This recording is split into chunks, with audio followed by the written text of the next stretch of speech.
సంపత్తు అచింత్య వ్యక్త రూపాయ నిర్గుణాయ గుణాత్మనే సమస్త జగదాధారాయ బ్రహ్మణే నమః.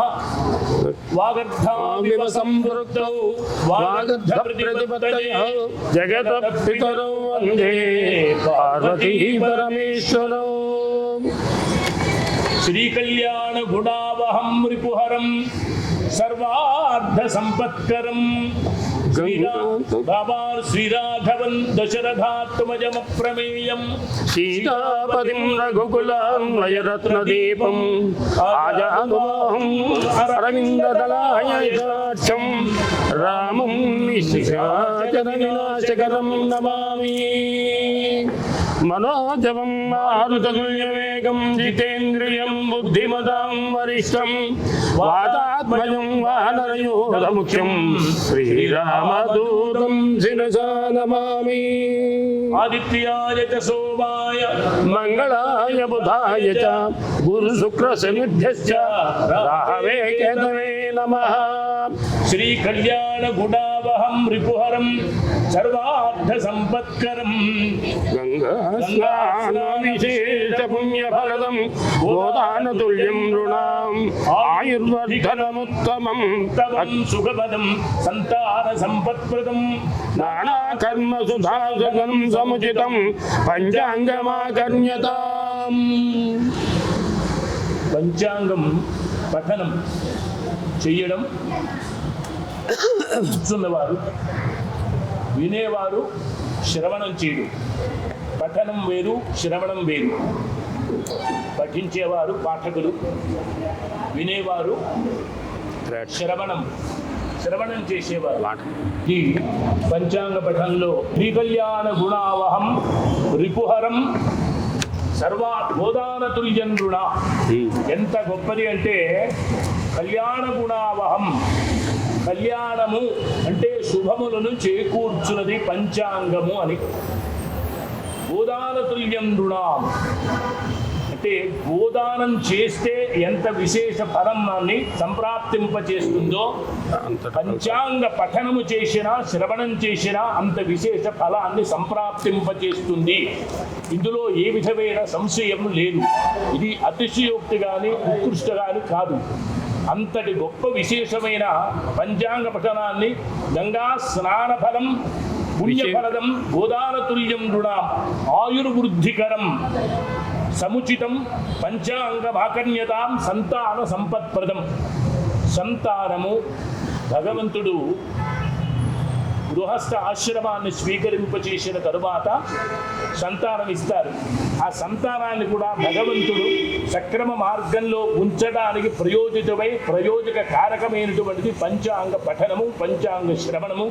అంచేత ఇలాంటి ఆయుర్వృద్ధికరం సముచితం పంచాంగం ఆకర్ణ్యతాం. అందుకు ఉగాది నాడు పంచాంగ పఠనం చేయాలి, శ్రవణం చేయాలి అనే విశేష విషయాన్ని దైవజ్ఞులు నిర్ణయించారు ఎప్పటి నుంచో. అలాంటి మనం ఉగాది కాకపోయినా ముందు రోజున మనం ఈ కార్యక్రమాన్ని నిర్వర్తించుకొని మనకు పనులు ఉంటాయని, వైదిక ధర్మంలో విశేషాలు ఉంటాయని ఈ కార్యక్రమాన్ని నిర్వర్తించడం పెద్దల తాలూకా ఆజ్ఞ మేరకి జరుగుతోంది. ఇంకా పంచ అంగములు ఏమిస్తాయి, ఏమి జరుగుతాయి, ఏమి చేస్తాయన్న విషయాన్ని శ్లోక రూపంలో తిథేశ్చ శ్రియమాప్నోతి వారాతు ఆయుష్యవర్ధనం నక్షత్రాత్ హరతే పాపం యోగాత్ రోగ నివారణం కరణాత్ కార్యసిద్ధిశ్చ పంచాంగ ఫలముత్తమం. తెల్లవారేసరికి అందరు పెద్దలు చెప్పేవారు, నాయన స్నానం అయిన తక్షణమే ఒక్కసారి ఇష్టదేవతకి నమస్కారం చేసి తిదివార నక్షత్ర యోగ కరణములు చూడాలి అని. ఇదేష్ట శ్రేయం ఆప్నోతి. మొట్టమొదట ఇది శ్రేయస్సుని, శ్రీ అంటే రెండు రకాలు, ఒకటి శ్రేయస్సుని, ఒకటి లక్ష్మీప్రదమైనటువంటిది. వారాత్తు ఆయుష్యవర్ధనం, ఆయుష్ ప్రమాణం ఉంటుంది. మరి వర్ధనం ఎలా జరుగుతుంది, ఆయుర్వృద్ధి ఎలా జరుగుతుంది అంటే ఆ నక్షత్రాత్ హరతే పాపం, వారాత్ ఆయుష్యవర్ధనం, వారము అనే 2 అక్షరములలోనే ఉందిట ఆయుర్వృద్ధికరమని. అందుకు ఆ వారాన్ని కూడా మనం పంచాంగ పఠనం చేసేటప్పుడు ప్రతిరోజు కూడా ఆ పంచాంగాన్ని చూసుకోవాలి. ఇదేచ్చ శ్రియమాప్నోతి వారాత్ ఆయుష్యవర్ధనం. నక్షత్రాధరతే పాపం, అంటే పాపం పోతుందా అంటే పాపములు చేస్తే పోవలసినటువంటి కావు. ఘాతుకములు అంటే మన వారు చెప్తారన్నమాట, మహాపాపములు ఉపపాపములు చాలా ఉంటాయి, తెలియక తెలిసి చేసినవి.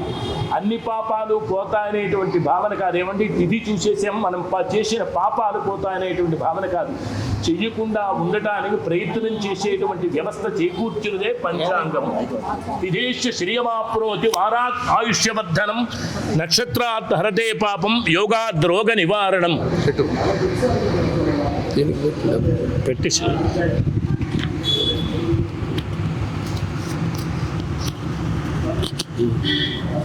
కరణాత్ కార్యసిద్ధిశ్చ పంచాంగ ఫలముత్తమం. తిథి, వారము, నక్షత్రము, యోగాద్ రోగ నివారణం. యోగము రోగాన్ని నివారణ చేస్తుంది. అంటే రోగ నివారణ అంటే మన మనస్సులో ఉండేటువంటి భావన చేతే శారీరక మానసిక రోగములు ఉత్పన్నమవుతాయి. ఆ ఉత్పన్నము కాకుండా ఉండటానికి, సమతుల్యంలో చేయడానికి ఉపకరించేటువంటిదే కరణం. యోగాద్ రోగ నివారణం యోగము. కరణాత్ కార్యసిద్ధిశ్చ, కరణము కార్యసిద్ధిని చేకూరుస్తుంది. అందుకు 5 అంశములతో కూడినటువంటి ఈ 5 అంగములతో కూడినటువంటిది కాబట్టి దీన్ని పంచాంగము అని నామకరణం చేశారు. ఇలాంటి పంచాంగ పఠనం, పంచాంగ శ్రవణం ఉగాది నాడు చెయ్యాలి అంటే దైవజ్ఞుడు తాలూకా విశేష లక్షణాలు కూడా వారు తెలియచేశారు. ఏం చేయాలంటే అద్వేషి, నిత్య సంతోషి, గణిత ఆగమపారగ, ముహూర్త గుణదోషజ్ఞో, వాంగ్మీ కుశల బుద్ధిమాన్. గొప్ప విశేషం. ఆ జ్యోతిష్ శాస్త్రం తెలుసుకున్నవాడు, గణితం చేసేవాడు, ముహూర్త నిర్ణయం చేసేవాడు అద్వేషి. ఎంత గొప్ప పదం వాడారంటే ఎవరి ఎడా ద్వేషభావము కలుగకుండా ఉండేవారైతే ఉండాలి. అంటే ఉండేందుకు ప్రయత్నం చేయాలి, అలాగ ఉండాలని శాస్త్ర విహితం వారు నిర్ధారించారు. నిత్య సంతోషి, నిత్యము సంతోషం. అంటే సంతోషం ఎలా వస్తుందంటే అవతల వాడు ఇస్తేగా సంతోషం రావడానికి. ఇప్పుడు మేము పంచాంగ పఠనం చేసాం, మీ అందరూ ఇస్తే కదా మేము సంతోషంగా ఉంటాం, అంతేనా? సరే, అంటే మనవాడి దగ్గర కాదు కానీ అవతల వాడి దగ్గర నేను చెప్తాను ఈ మాట. నిత్య సంతోషి అంటే నిత్యము సంతోషంగా ఉండాలంటే మాకు మీ అందరూ దక్షిణ తాంబూలాదులు ఉన్నతంగా ఉత్తమంగా ఇస్తూ ఉంటేనే మేము సంతోషంగా ఉంటాం. గణిత ఆగమపారగ, గణిత శాస్త్రంలో ఉన్నటువంటి ఏ విధమైన దోషములు, దోషరహితములు, శాస్త్రము, విహితము వీటన్నిటినీ కూడా సమీకరించి సమతుల్యంగా అవతల వాడికి అందించగలిగేటువంటి శక్తి, యుక్తి కలిగిన వ్యక్తిగా ఉండాలి అని గణిత ఆగమపాగర. ముహూర్త గుణదోషజ్ఞో, వాంగ్మీ కుశల బుద్ధిమాన్. అక్కడ గొప్ప పదాన్ని వాడారు దైవజ్ఞులు. ముహూర్తములలో గుణదోషములు, ఇవాళ వచ్చినటువంటి సాంకేతిక పరిజ్ఞానం ఇంక ఇలా నొక్కితే అన్నీ వచ్చేస్తాయి. అవి చరవాణి అంటే మన ఇది ఏమిటది కర్ణ పిశాచులు కూడా వచ్చేస్తాయి, అభ్యంతరం లేదు. ఎవరైనా ఇస్తే అయ్యా ఇవ్వండి, date of birth, time of birth, place of birth కొట్టేస్తే వెంటనే ఈ దోషములు ఉన్నాయని తెలుగులో వస్తున్నాయి. మరి ఇతర మ్లేచ్ఛ భాష, ఆంగ్ల భాషలోనే వచ్చేస్తున్నాయి, అన్ని భాషల్లోనే వచ్చేస్తున్నాయి. కానీ ఆ రోజుల్లో అలా కాదు కదూ. నక్షత్ర మార్గమౌలోక్య స్వస్య శాసీర్ సహస్రాణం అంటే మీకు కాదు, మా తల్లిదండ్రులు వివాహం జరిగినప్పుడు వాళ్ళు నక్షత్ర మార్గమవలోక్య, నక్షత్ర మార్గం సంచారం చూసి ముహూర్తం అయ్యా అవుతోంది, సుముహూర్తానికి సమయమైందని చెప్పేవారు. అందుకు చూర్ణికలు నక్షత్ర మార్గమవలోక్య స్వస్య శాసీర్ సహస్రాణం ద్విజగురు దైవత్యానాం పురుహూత హుతవ దండధర నిశాచర పాశపాణి సమీరణ వైశ్రవణ శశిశేఖరాణం ఆయుష్మద కమలాసనస్య అని చూర్ణికి చెప్తూ వాళ్ళు ఈ విషయాన్ని చెప్పేవారు, నక్షత్ర మార్గమవలోక్య అని. అందుకు ఆ నక్షత్ర మార్గాన్ని అనుసరించి ఏ ముహూర్తాలు ఏ సమయానికి ఉండాలి, లగ్నం ఏమిటి, ఈ లగ్నానికి అధిపతి ఏమిటి, వారాధిపతి, నక్షత్రాధిపతి, వీటన్నిటినీ చూసి ఈ విషయాన్ని మొన్ననే ఒక్క విషయాన్ని నేను ప్రస్తావన చేశాను. మన అర్చక గ్రంథనిది కదూ మన సంస్థ ఒకటి ఉంది, దానిలో అయ్యా అనురాధ నక్షత్రము శుభ నక్షత్రమేనా అని ఎవరో ప్రశ్న వేశారు. వేస్తూ కుజవారం ఎందుకు మంగళవారం అన్నారు కదూ, అది మంగళమును చేకూర్చేటువంటి వారం అమంగళం ఎందుకైందని ఒక ఆయన ప్రశ్న వేశారు. అందులో నేను సమాధానం ఇచ్చాను. మంగళము మంగళుడే, కానీ వారాధిపతి మీకు తెలుసు కదూ. మంగళము మంగళమే, కానీ మంగళ అధిపతి ఎవరు? కుజుడు. కుజుడు చేసేటువంటి పనులు ఏమనేటువంటివి ఆయనకి కారకాధిపత్యము ఆధిపత్యం ఉన్నప్పుడు ఏమి చేస్తాడన్న విషయాన్ని మనకు తెలుసు. అందుకని అలా అయినప్పుడు నేను చెప్పాను, మంగళవారం తెల్లవారుజామున పెద్ద పెద్ద పండితులు కూడా కుజానురాధ, కుజవారంతో అనురాధ నక్షత్రంతో ముహూర్త నిర్ణయం చేసేశారు. చేస్తే ఆ వివాహం చేయించమని నన్ను బ్రతిమలాడారు. పెద్దల్ని ఇలాంటి వాళ్ళు పంపించారు. నేను ఎందుకో ఏదో సున్నితంగా సముచితంగా తిరస్కరించి విశ్రాంతిగా ఉన్నాను. అది జరిగిన తర్వాత వాళ్ళ ఇంటికి 15 రోజులకు ఒకసారి వెళ్ళేవాడిని. ఏమైంది ఏంటి, ఎప్పుడో ఫోన్ చేస్తే రానటువంటి వ్యక్తి 15-20 రోజులకు ఒకసారి వస్తున్నారు అని వాళ్ళకి అనుమానం వచ్చింది. ఏమండి అంటే, లేదమ్మా పనుండి ఈ తోవంట వెడుతూ మిమ్మల్ని చూడటానికి వచ్చాను, వస్తున్నానని చెప్పేశారు. కానీ 6 నెలలు తిరగక ముందే కన్యాదాత ఇది. అందుకని ముహూర్త గుణదోషజ్ఞో వాంగ్మీ కుశల బుద్ధివాన్, కుశలాగ్ర బుద్ధి కదూ. అంచేది ఏమండి, ఆయన వాక్కు అత్యంత గొప్పదండి. ఆయన హస్తవాసి వాక్శుద్ధి.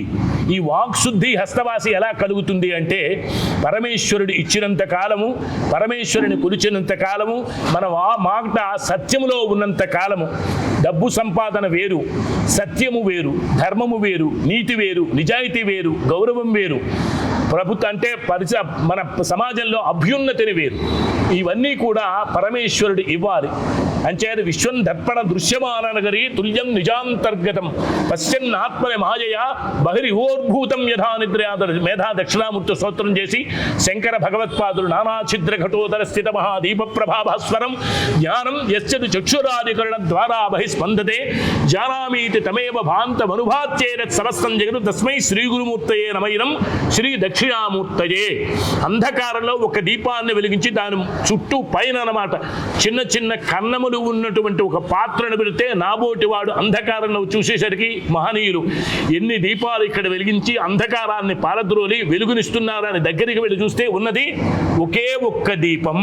కానీ ఆయన ఆ పాత్ర ఉంచడం మూలాన అన్ని దీపాలుగా కనిపించినట్టుగా జ్ఞానవంతుడైనటువంటి ఒక్క మహనీయుడు సమాజంలో ఉంటే అజ్ఞాన అంధకారాన్ని పారద్రోలి సమాజానికి వెలుగునివ్వగలిగినటువంటి శక్తి యుక్తి కలిగిన వ్యక్తి అవుతాడనే విషయాన్ని ఈ శ్లోకానికి నేను అన్వయించి చెప్పిన విషయం. అద్వేషి నిత్య సంతోషి గణిత ఆగమ పారక ముహూర్త గుణదోషజ్ఞో వాంగ్మీ కుశల బుద్ధిమాన్. ఆయన ఇంకా ఎలా అంటాడు, అమృతవాక్ సౌమ్య త్రికారజ్ఞో జితేంద్రియ. అమృతవాక్కులు కలిగిన వాడై ఉండాలి. ఏటో బాబు, అసలు ఆయన నోటంట పంచాంగం కూడా చూడరు బాబు. ఇలా ఒరే ఇవాళ ఈ సమయానికి ఇది చేయి, నువ్వు నీ పని విజయవంతం అవుతుంది అనే వారు పెద్దలందరూ మహనీయులు. వాళ్ళ నోటి మాట ఆశ్చర్యంగా జరిగేది నిజంగా. అలా ఎంతోమంది మహనీయులు మనలో ఉన్నారు, సందేహం లేదు. అలా అమృతవాక్ సౌమ్య, మాట్లాడే మాట అమృతవాక్కులుగా ఉండాలి. త్రికాలజ్ఞో జితేంద్రియ, 3 కాలములలో కూడా ఇంద్రియ నిగ్రహం కలబాడే ఉండి మనం చెప్పిన మాట పరమేశ్వరికి అనుకూలమై వాళ్ళు ఆశీర్వదించి మన వాక్కు ఎప్పుడూ నిజం కావాలి, సత్యం కావాలి, ధర్మ మార్గంలో నడవాలనేటువంటి భావన కలగటానికి ఈ శ్లోకాన్ని పంచాంగ దైవజ్ఞులు ఇక్కడ నిర్ణయించారు. అలాగే జ్యోతిషాస్త్రం మహాపుణ్యం ప్రత్యక్షమపి గోపితం చంద్రార్కౌ సాక్షిణౌ తత్ర శ్రౌతస్మాత్తాది సాధనం అని ఒక శ్లోకం, అద్భుతమైన శ్లోకాన్ని ఎప్పటి నుంచో చదువుతున్నాం కదా. నా 14వ ఏట నుంచి పంచాంగ పఠనం చేస్తూనే ఉన్నాను. మా నాన్నగారు పక్కన కూర్చోబెడితే, రే చదువురా, జ్యోతిషాస్త్రం మహాపుణ్యం ప్రత్యక్షమపి గోపితం చంద్రార్కౌ సాక్షిణౌ తత్ర శ్రౌతస్మాత్తాది సాధనం. ఇలా అంటుండేవాడు నేను. అప్పుడు మా నాన్నగారు చెప్పేవారు, నాకు 13-14 ఏళ్ల వయసులో శ్లోకాన్ని చూసి చదవడం, మా నాన్నగారు ఆ పంచాంగ పఠనం చేయడం, చదవడం. మా ఊళ్ళో మా గుళ్ళ సీతారాంపురం మాది కదా, మా భాస్కర్ భట్ల సత్యవరం భాస్కర్ భట్లైనా ఎందుకో దుర్గపురం అనేటువంటిది పాడల దగ్గర హిరమండలం దగ్గర వెళ్ళడం, తర్వాత సీతారాంపురం మా నాన్నగారు వచ్చేయటం, అక్కడ మేము ఉండడం. అగో మా తమ్ముడు ఉంగరాడ వేమకోటి ఉన్నాడు కదా, మాకు చిన్న ఆయనమ్మ గారి కొడుకులు వాళ్ళ తండ్రులు. అందుకని మా అబ్బాయి గారు ఒక వేమకోటి వరుస, ఒక వేమకోటి మాత్రం మాకు అన్నదమ్ములు వరుస, బాబాయ్ గారులు వరుస, తాతగారులు వరుస. అందుకని ఆ సీతారాంపురం వ్యవస్థ అంతా పూర్తిగా తెలిసినటువంటి వ్యక్తి మా తమ్ముడు ఎదురుగా కూర్చున్నాడు. నేనేం చెప్పినా ఆయన నోట్ చేస్తాడు, ఆయన చెప్తాడు తిరిగి జరిగేది జరిగేది జరిగేది. అంచేత అలా మా నాన్నగారు చెప్పారు, ఆ పంచాంగం చేసేటవాడు జ్యోతిషాస్త్రం మహాపుణ్యం ప్రత్యక్షమపి గోపితం చంద్రార్కౌ సాక్షిణౌ తత్ర శ్రౌతస్మాత్తాది సాధనం. దీని జ్యోతిష్ శాస్త్రం ఏమంటే నిజమా అబద్ధమా అందరికీ ప్రతి వాళ్ళకి కూడా అనుమానమే, సంశయం వస్తుంది, సందేహం లేదు. కానీ ఎలా నిర్ణయం చేస్తారు ఈ గణితం? వర్జ్యం అంటున్నారు, దుర్ముహూర్తం అంటున్నారు, యోగం అంటున్నారు, కరణం అంటున్నారు, తిథివార నక్షత్రాలు అంటున్నారు, వర్జ్యం అంటున్నారు, దుర్ముహూర్తం అంటున్నారు, ఈ సమయంలో ఇది చేయకూడదని అంటున్నారు. ఎలా అంటే చంద్రార్కవు సాక్షిణము తత్ర, సూర్యచంద్ర గమనములే మనకి ఆధారము. ఎప్పుడో వారు సంవత్సరం ముందు ఈ పంచాంగ గణితం చేసి ఈ సమయానికి సూర్యగ్రహణం ఏదో వారు చెప్తున్నారు, సంపూర్ణమో ఖండమో రాహుగ్రస్తమో కేతుగ్రస్తమో చెప్తున్నారు. ఈ 2 గ్రహణములు వస్తున్నాయి కాబట్టే ఈ పంచాంగాన్ని మనం విశ్వసిస్తున్నాము, లేకపోతే విశ్వసించే పని లేదండి కదా. మహనీయులు ఎంతోమంది శాస్త్రవేత్తలు ఎక్కడో సముద్రం ఒడ్డుని కూర్చొని వాళ్ళకి కావలసినటువంటి పరికరాలు ఉన్నాయి కదా, ఆ అత్యాధునికమైనటువంటి పరికరాలు, ఆ బైనాక్యులర్స్ పెట్టి నిజమా అబద్ధమా అని పరీక్ష చేస్తే నాసా శాస్త్రవేత్తలు నిజంగా రామచంద్రమూర్తి అయోధ్య రామేశ్వరం నుంచి లంక వరకు ఈ నిర్మాణం, సేతు నిర్మాణం జరిగిందా అంటే జరిగింది. అది తీయడానికి గత ప్రభుత్వాలు, మనం ఇలాంటి సమయంలో రాజకీయ వ్యవహారాలు విశ్లేషించకూడదు, చాలా ప్రభుత్వాలు ప్రయత్నం చేసే పెద్ద పెద్ద యంత్రాలు పెట్టి కూడా దాన్ని పెకరించడానికి ప్రయత్నం చేసి యంత్రాలు విరిగిపోయాయి తప్ప సేతువు ఏమీ కాలేదు. అంతే మన భారతీయ సనాతన ధర్మంలో ఎంత గొప్పదో రామచంద్రమూర్తి వానరుల చేత నిర్మించబడిన ఆ సేతువు అంత గొప్పదైనటువంటి ఆ సేతువు ఎట్లాంటిదో జ్యోతిష్ శాస్త్రం కూడా అంత గొప్పది. సూర్య చంద్ర నక్షత్ర గమనములే మనకి తార్కాణము, ఇందులో సందేహం లేదు. అంచేది ఈ పంచాంగం పట్టుకుని ఎక్కడైనా మనం ధైర్యంగా అందరికీ చెప్పదు. చంద్రార్కవు సాక్షిణవు తత్ర శ్రౌత స్మార్తాధి సాధనం. శ్రౌత స్మార్త విధులకు మనకి మార్గదర్శకత్వం వహించేది ఈ పంచాంగం.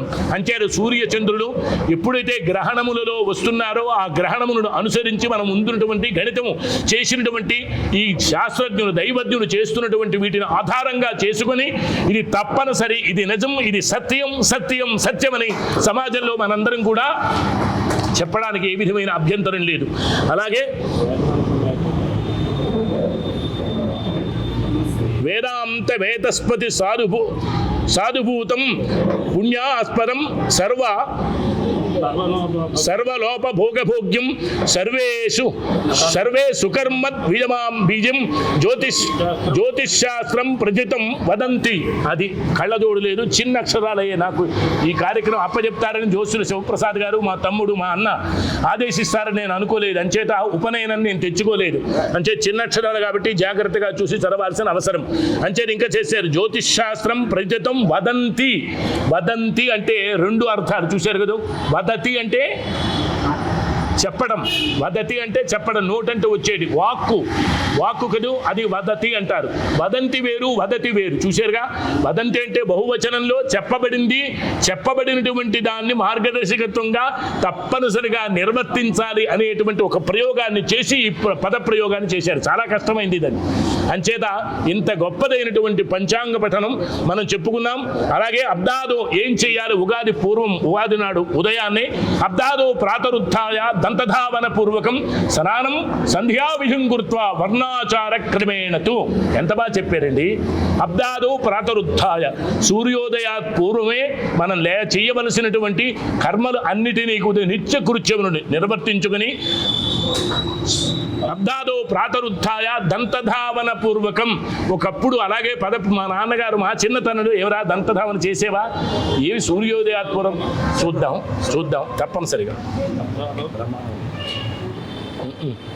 చూద్దాం. ఈ కింద నుంచి బాగుందండి, బాగుంది. ఈ కిందని బాగున్నాయి ఇవి. అబ్దాదో ప్రాతరుత్థాయ బంధు సంయుక్తో మంగళ స్నానమాచరేత్. బంధువులతో కలిపి మంగళ స్నానమాచరేత్. ఇంకా బంధువులు అన్నది పక్కన పెట్టి ఇంట్లో వాళ్లే బంధువులుగా ఉంటే చాలు ఆనందాన్ని.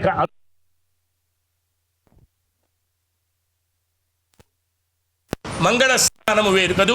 మంగళకరమైన స్నానం అంటే పైన తైలాభ్యంగ స్నానం నింబకుసుమ భక్షణం అని రాస్తారు వారు. మంగళ స్నానం అంటే తైలం అంటే లక్ష్మి, తైలే లక్ష్మి జలే గంగా. అది దీపావళి ముందు రోజు చేసేటువంటిది. అలాగే ఉగాది నాడు కూడా ప్రతి తైలం అంటే తెలల నుంచి వచ్చినటువంటి నూనెను మాత్రమే తైలం అనే పదప్రయోగం చేస్తారు. అంచేత ఆ తైలాన్ని తల మీద వేసుకొని ఏదో నలుగు పెట్టుకొని మంగళ స్నానాన్ని ఆచరించి అబ్దాదో ప్రాతురుత్థాయ సంయుక్తో మంగళ స్నానమాచరేతు వస్త్ర ఆభరణేర్దేహ అలంకృత్య తతశుచి. ఆ వస్త్ర ఆభరణములని నూతన వస్త్రములని నూతన ఆభరణములని ఉండొచ్చు ఉండకపోవచ్చు, కానీ ఒక నూతన వస్త్రమైనా తప్పనిసరిగా ఉగాది నాడు ధారణ చెయ్యాలి అని చెప్తూ పూజా విధి ఉదంముఖ ప్రాముఖో వా దైవజ్ఞతు సన్నిధో విఘ్నేశం భారతీన్ ఖేటాం దైవజ్ఞం అపి పూజయేత్ సంవత్సరవరం సమ్యకృత్వా విప్రాంశ భోజయేత్ సర్వతో భద్రకుసుమం శర్కర ఆమ్లఘృతైర్యుతం ఏలా మరీచ సంయుక్తం నాగరేణ విమిశ్రితం భక్షయాత్ పూర్వయామే స్యాత్ తద్వర్షం సౌఖ్యదాయకం. వీళ్ళు సతతం శుభం అన్నారు. శ్లోకంలో కాస్త అటుగా చేశారు, పర్వాలేదు. అబ్దేద శబనామాత సస్య పానాంబలాబలం తత్కార గ్రహ సంచారం సమ్యత్ వాజయేచ్ఛయ. అది అబ్దాదో ప్రాతురుత్థాయ దంతధావన జరిగి నిత్యకృత్యములు నిర్వర్తించుకున్న తర్వాత మంగళ స్నానం చేసిన తర్వాత చక్కగా దేవతానుగ్రహం లభేతి. ఏం చేయాలంటే భారతీం ఖేటాన్ విఘ్నేశం భారతీం ఖేటాన్. ఖేట అనే పదం నవగ్రహములకి ఉపయోగించబడిన పదం. మా నాన్నగారు చెప్పారు ఖేట అంటే ఏమిటంటే, నాన్నగారు అడిగాను అప్పట్లో, మరి తెలియదు కదూ. ఖేటాన్ అంటే నవగ్రహములకి నాయన బహువచనం, అది నవగ్రహములకి ఒకే ఒక్క పదం ఏమిటి? ఖేటాన్. విఘ్నేశం భారతీన్ ఖేటాన్. ఈ ముగ్గురిని ప్రార్థన చేసి మీ తాలూకా ఇష్టదేవత పూజ చేసి విప్రాంశ భోజే సర్వతో భద్రకుసుమం శర్కర ఆమ్రఘృతైర్యుతం. నింబకుసుమని కూడా అంటున్నారు. అంచేత శర్కర ఆమ్రఘృతైర్యుతం భక్షితం పూర్వయామే స్యాదు తద్వర్షం సౌఖ్యదాయకం. పూర్వయామ ఎప్పుడో 10 గంటల సమయంలో మనం నిద్ర లేచి చెయ్యవలసినది చెయ్యకూడదు అని చెప్తూ పూర్వయామే స్యాత్. యామము అనేటువంటి పదాన్ని ఇంకా నేను విశ్లేషించాల్సిన అవసరం లేదు, అందరికీ తెలిసిందే. ఉదయకాలంలో మాత్రమే, అంటే సుమారు 8 గంటల లోపునే ప్రాతకాలం అనేటువంటి, అంటే ఉషకాలం వేరు, అరుణకాలం వేరు, ఉదయకాలం వేరు. అంచేత పూర్వయామే స్యాత్. అంచేత మనం ప్రాతరుత్థాయ ప్రాతకాలం అనేటువంటి మాట 8 గంటల వరకే మాత్రమే చెప్పబడి ఉందిట సూర్యోదయం నుంచి. అందుకు అలాంటి ఆ సమయంలో నివేదన చేసి ఆ ప్రసాదాన్ని తీసుకుంటే నింబకుసుమ భక్షణం, ముందుగా వేప పువ్వు వేసి దానిలో షడ్రుచులు కలిగినటువంటి తీపి, వగరు, కారము, ఇవన్నీ ఉంటాయి కదా మనం వేసినటువంటివి. ఈ ప్రసాదాన్ని నివేదన చేసి ఇష్టదేవతకి, ఆ పంచాంగానికి పూజ చేయలేనటువంటి వారి ఇష్టదేవతకి పూజ చేసుకోవడం, ఈ ప్రసాదాన్ని తీసుకోవడం, ఇది ఉగాది నాడు మనం చేయవలసినటువంటి నిత్య అనాదిగా, అందులో సందేహం లేదు. ఇక్కడ రాసేరు వారు శ్రీమద్ భాస్కర భట్ల వంశజలధే రాకాసుధాసూతయే. ఆయన భాస్కర భట్ల వంశంలో అనంతరామ శర్మ అని ఇప్పుడు కాదు ఇది, అంటే కొన్ని వందల సంవత్సరాల క్రితం నుంచి జ్యోష్యుల వారికి భాస్కర భట్ల వారే గురువులుగా గురుత్రయ ధ్యానంలో ఆయన తర్క, వ్యాకరణ, ఆగమ, శృతి, స్మృతి, కళ, అలంకార, మీమాంస, చండ, జ్యోతిష, గాన, నాటక, వైద్య, వేదాంత శాస్త్రములు ఇన్ని కూడా భాస్కర భట్ల వాళ్ళలో ఉండేవనేటువంటి మాటలో గురుత్రయ ధ్యానంగా వాళ్ళు స్మరణ చేస్తూ రాశారు. సంతోషం. ఈ ఇంకా అగ్రహార ప్రశంస కూడా చేశారు, వంశావళి కూడా దీనిలో రాశారు, కృతిభర్త వంశకథనం కూడా ఇందులో ఉటంకించారు. వీటన్నిటినీ మనం సంవత్సరం పేరు విశ్వావసు నామ సంవత్సరం. విశ్వావసు అంటే రకరకాలైనటువంటి పేర్లు చెప్తున్నారు. ఏదో మీడియా వచ్చిన తర్వాత ఎవరిని విశ్వసించాలి చూశారుగా. విశ్వాసము, విశ్వావసు ఎలా ఉంది అంటే, ఎవరు ఏది చెప్పినా, పెద్దవాళ్ళు అనేటువంటి చిన్నపిల్లలు చెప్పినా కూడా సరే వారి అభిప్రాయం మేరకు వారు చెప్పారనేటువంటి భావనను చెప్పి వారిని తిరస్కరించడం మన ధర్మం కాదు కదా. అంచేత మిగిలినటువంటి వర్గాల వారు కూడా జ్యోతిష శాస్త్రంలో గుట్టే పంచాంగం అర్ధరాత్రి కూడా ముహూర్తం ఇస్తున్నారు.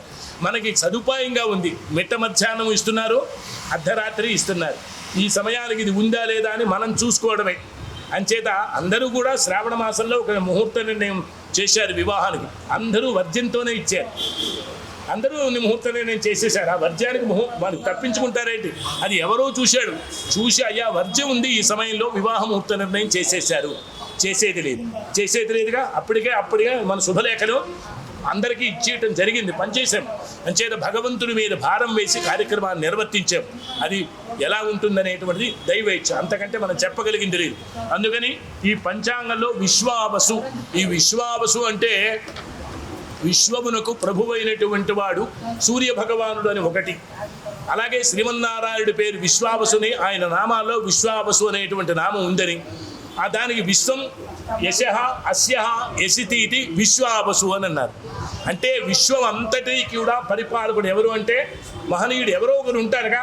అంచేత విశ్వం అంతటికి పరిపాలకుడు అనేటువంటి పేరు దానికి వచ్చిందని పుట్టేవారు శ్లోకం కూడా ప్రతి సంవత్సరం శ్లోకం ఇస్తారు. ఆ శ్లోకం అంచేత ఈ విశ్వావసునామ సంవత్సరంలో చాంద్రమానంలో ఇది రాజు రవి, మంత్రి చంద్రుడు, సేనాధిపతి రవి, అర్ఘ్యాధిపతి రవి, మేఘాధిపతి రవి అవనందున నవనాయకత్వంలో 4 ఆధిపత్యం కలిగి ఉన్నారు. అసలు విశేషం అన్ని రవికే, సూర్య భగవానుడికే ఇచ్చేశారు. ఇవాళ పంచాంగ పఠనం భాస్కర భట్లకి ఇచ్చినట్టుగా ఉంది ఈ వ్యవహారం. నాకు ఇప్పుడు వరకు నేను పంచాంగం చూడలేదు, చూడకూడదనే చూడలేదు. ముహూర్తాల వరకు నిర్ణయం చేస్తున్నాను తప్ప ఇవన్నీ నేను చూడలేదు. అంచేత ఈ సంవత్సరం రవికి అన్ని ఆధిపత్యాలు ఇచ్చారు. అందుకే మా అన్న నన్ను కూర్చోబెట్టి ఆధిపత్యాన్ని ఇచ్చాడని ఖచ్చితంగా నేను చెప్పగలుగుతున్నా. ఇంతవరకు నాకు నిర్ణయం ఇక్కడికి వచ్చిన తర్వాత నిర్ణయం చేశాడు జోషి శివప్రసాద్ గారు, మా అన్నారు. మా ఊరు పక్క ఊరే కదా అంబకండి. అంచేత కృష్ణయాజి గురువు గారు తర్వాత అత్తవారు, మాకు రేజేటి వారు అన్నదమ్ముల వరుస. ఆ ఊరు వెళ్ళిన తర్వాత పులఖండం కూర్మనాథ శర్మ గారు, మేమందరం కలిసి నాకంటే పెద్దవాడు మా డుంబుగా అన్నను, మా ఈ నరసింహమూర్తి అన్న, సరే మాకు అన్నగారు వీళ్ళిద్దరు. అంచేత ఇవాళ నాకు ఈ విశేషాన్ని కల్పించి, ఉత్కృష్టత కల్పించి మిమ్మల్ని అందరి మధ్యలో కూర్చోబెట్టి ఆశీర్వదించినందుకు కృతజ్ఞతలు. అలాగే నాయకులలో 4 ఆధిపత్యం రవికి ఉంది కాబట్టి, అలాగే ధాన్యాధిపత్యం మరియు అపర సస్యాధిపత్యం మాత్రం కుజుడికి కలిగింది. అది కుజుడికి కానీ ఇది కలిగితే ఎర్రనైనటువంటి ధాన్యానికి ఆయన శుభ చేకూరుస్తాడు. మిగిలిన ధాన్యాలలో కాస్త కొద్దిగా ఇబ్బంది కలుగుతుందనేటువంటిది పెద్దలు చెప్పిన మాట, సందేహం లేదు. ఎందుకంటే ఆయన కుజుడు అంటే వేడిమిని ఎక్కువగా ఇస్తాడు. అంటే ఇచ్చేటువంటి వేడి వలన ఉత్పన్నమయ్యే బీజములు కొన్ని మాత్రమే ఉంటాయి, కొన్నిటికి మాత్రం తప్పనిసరిగా అది విపరీతాన్ని కలుగజేస్తుందని చెప్పడం. సస్యాధిపత్యం మరియు పూర్వ సత్యాధిపత్యం గురుడికి, నీరసాధిపత్యం బుధుడికి, నవనాయకులలో 3 శుభులు మరియు ఉపనాయకులలో 9 మంది శుభత్వములు కలిగారు. కాబట్టి ఈ సంవత్సరం 16 వీసాల పంటకు 7 వీసాల పంట లభిస్తుంది. అంటే సగం కూడా రాదనేటువంటిది మన నోటితో అనకూడదు. వీడు చెప్పారు కాబట్టి ఆ విషయాన్ని మనం తెలుసుకోవడమే తప్ప సభాముఖంగా పంటలు బాగుంటాయి, అందరూ అభివృద్ధిలో ఉంటారు, ప్రజాపాలన బాగుంటుంది, అందరూ అన్యోన్యంగా మెలగాలి. రామచంద్రమూర్తిని ఆధారంగా తీసుకుని, ఆసరాగా తీసుకుని మనం రామో విగ్రహవాన్ ధర్మ అంటే ధర్మానికి ప్రతిరూపంగా ఉండేటువంటి రామచంద్రమూర్తిని కొలుచుకుందాం, జై శ్రీరామ్ అందాం, సీతారాముల కళ్యాణం చేసుకుందాం, అందరం ప్రశాంత జీవనాన్ని సాగిస్తామని చెప్తూ ఉంటాను. నేను ఇవన్నీ నేను చెప్పను, చెప్పితే దానివల్ల ఇబ్బందులు కలుగుతాయి. ఏమంటే పంటలు బాగా పండమన్నారని వేయడం మానేయచ్చు. వేరే కార్యక్రమాల్లో వాళ్ళ తాలూకా ఏవకేషన్స్ అంటే అలాంటి వాటికి వెళ్ళొచ్చు. అందుకని అందరూ బాగుంటారు, పంటలు బాగుంటాయని నేను అబద్ధము ఇందులో ఏమి రాసినా నేను ఒక్కటే చెప్తూ ఉంటాను. పంచాంగ పఠనం చేసిన ఉగాది నాడు చేయవలసినటువంటి కర్తృత్వం అది. అందుకని అనారోగ్యములు ఎక్కువ. అంటే ఈ సంవత్సరంలో రాహువు ఆయన మ్లేచ్ఛ గ్రహం కదూ, ఆయన తాలూకా ఆధిపత్యం వల్ల మనకి యుద్ధ వాతావరణము, అలాగే రోగపీడితులై ఉంటారు, చోర అగ్నిబాధలు కలిగేటువంటి సూచనలు ఉన్నాయి. ఎక్కడికక్కడే చూస్తున్నాం. వీళ్ళ ఆధిపత్యం లేకపోయినప్పటికీ కూడా ఎక్కడొక్కడ ఏదో ఒకటి జరుగుతోంది. కారణం ఏమిటి అంటే మనుషులలో సరైనటువంటి అవగాహన లేకపోవడమే వచ్చినటువంటి పెద్ద ఇబ్బంది. పెద్దల మాట నేను వినడం ఏంటని, నేనే గొప్పవాడిని, కుర్చీ మీద ఇక్కడ కూర్చున్నామంటే మీ అందరూ చిన్నవాళ్ళని నా ఆలోచన. ఈ ఆలోచన ఏనాడైతే వచ్చిందో మనిషి అధపాతాళానికి వెళ్ళిపోవడం. తథ్యం తథ్యం తథ్యం, సత్యం సత్యం సత్యం. అంటే ఇక్కడ కూర్చున్నవాడు పెద్దవాడని ఏ రోజు కాదు, కూర్చోబెట్టారు, ఆశీర్వదించి కూర్చోమని చెప్పారనే భావన నీలో కలిగితే నువ్వు అభ్యున్నతిని పొందగలవు. అందుకని వచ్చేటువంటి మన అలాగే ఈ సంవత్సరం రాజు రవి అవడంతో వర్షం కూడా చెప్తున్నారు ఇందులోని. గోష్ఠాకార ప్రాపకుడు ఆ భూమి యందు 2 భాగాల వర్షిస్తాయని, సముద్రంలో 9 భాగాలని, 9 భాగాల పర్వతాలని, 2 భాగాలు మాత్రమే భూమి మీద వర్షిస్తుంది అని. సరే ఏదో చేద్దాం మా ఊర్లో అంటే మీకు చెప్తున్న మాట సుమండి, అన్యథా తలంచద్దు. వర్షం లేకపోతే వాళ్ళు అడిగి వారు సిద్ధాంత్ గారు ఏడు బాబు వర్షాలు లేవు ఏం చేస్తామంటే, మా నాన్నగారు నన్ను తీసుకొని ఆ రోజులు అంత లేదు, సులభంగా ఏది చేస్తే అది జరగాలి, సులభంగా ఇది ఖర్చు కాకూడదు. మా ఊరు పరిస్థితి సుమంటే నేను చెప్తున్నా, ఏం చేస్తామంటే ఏం చేస్తాం, విరాట పర్వం చదవాలి కదా. నేను చదవగలను, మా నాన్నగారు చెప్పగలను, అయిపోయింది కదా. పెట్రమక్సులైట్ ఒకటి ఉండేది, 4 బెంచీ బల్లలు ఉండేవిగా.